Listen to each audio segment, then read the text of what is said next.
अच्छा, अब मैं ना एमएससी कर रही हूँ, मेजर हिस्टो कंपैटिबिलिटी कॉम्प्लेक्स। ये जो है it is a complex of proteins जो कि एंटीजन्स को प्रेजेंट करता है to the T cells. It presents antigens to the T cell. और इसकी आगे से दो क्लासेस है, क्लास 1 एंड क्लास 2। अब जो क्लास 1 और क्लास 2 है, इनकी एक स्पेसिफिक जीन्स इनको कोड कर गई होती हैं जो कि क्रोमोसोम नंबर 6 पे प्रेजेंट होती हैं। और उन जीन्स में जो है उनको हम कहते हैं HLA genes. Human leukocytic antigen genes जो हैं ये क्रोमोसोम 6 पर लोकेटेड होती हैं। और क्लास 1 की जो जीन्स होती हैं वो HLA A, B and C हैं क्लास 1 की। और क्लास 2 की हमारे पास जो जीन्स है उसमें है HLA D और उसकी फर्दर टाइप्स हैं PQR। ये इसकी सब टाइप्स हैं। तो ये जो है ये क्रोमोसोम 6 पर प्रेजेंट होते हैं। ये बेसिकली थ्री लोकस होते हैं।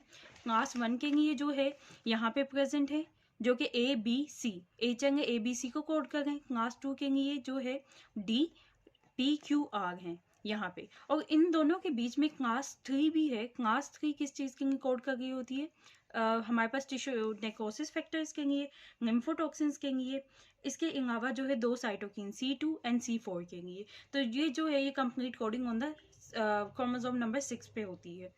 अच्छा, अब हमने ये तो कह दिया कि एमएससी क्लास 1 है वो HLA-B, ये वाली ये जो हैं ये जीन्स इनकोड कर गई हैं इस रीजन को।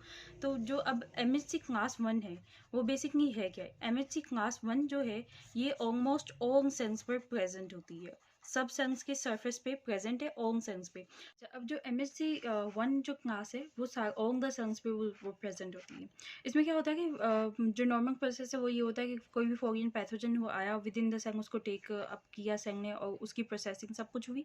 तो फिर जो उसकी एक्सप्रेशन है ना, उस वो जो पेप्टाइड्स उसके ब्रेक डाउन से जो फॉर्म होंगे उनका एक्सप्रेशन जो है यहाँ पे प्रेजेंट क्लास 1 एमएचसी क्लास 1 के थ्रू होगा।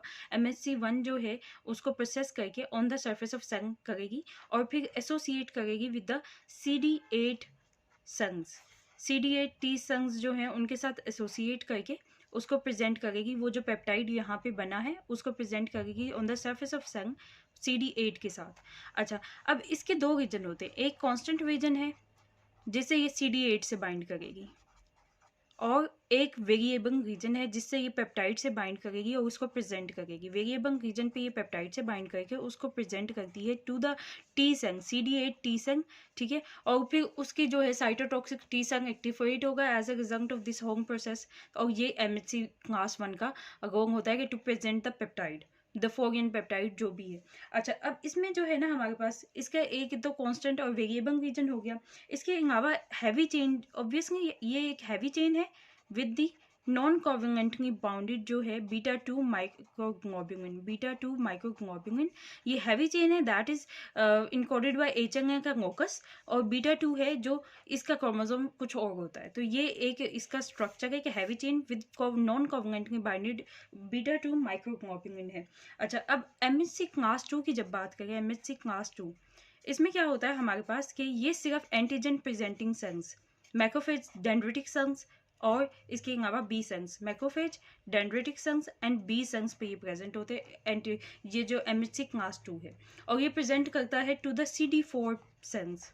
CD4 सेल्स को ये प्रेजेंट करेगा पेप्टाइड को।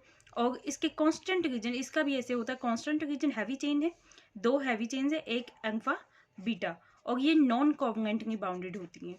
और इनका जो कांस्टेंट रीजन है वो CD4 के साथ इंटरेक्ट करेगा और वेरिएबल रीजन जो है वो पेप्टाइड के साथ ही इंटरेक्ट करेगा। इनका भी वैसे ही फंक्शन है। अच्छा, इनका भी ऐसे ही फंक्शन है। तो अब जो एमएचसी क्लास 1 है उसमें सिंपल है कि वो CD8 साइटोटॉक्सिक टी सेल्स के साथ इंटरेक्ट करते हैं और इनकी हैवी चेन होती है विद बीटा 2 माइक्रोग्लोबुलिन। और जो एमएचसी 2 है ये जो है ये सिर्फ एंटीजन प्रेजेंटिंग सेल्स पे होंगे। ये तो ऑन द सेल्स पे था ना, लेकिन एमएचसी 2 है वो only on the antigen presenting cells और non covalently binded to alpha and beta जो है चेन्स है हमारे पास। और ये जो है ये दोनों की दोनों कोड होती हैं बाय HLA लोकस। इसमें तो ये था ना कि बीटा 2 माइक्रोग्लोबुलिन को कहीं और किसी और क्रोमोसोम पे जाके इसकी कोडिंग होती है और एक HLA पे कोडिंग होती है। लेकिन इसमें दोनों है कोडिंग जो है HLA कर रहा है और इसके अलावा जो है ये CD4 पेप्टाइड, ठीक है, ये CD4 पेप्टाइड के साथ इंटरेक्ट करके हेल्पर टी सेल्स को एक्टिवेट कर रहा है जो एमएचसी क्लास 2 है।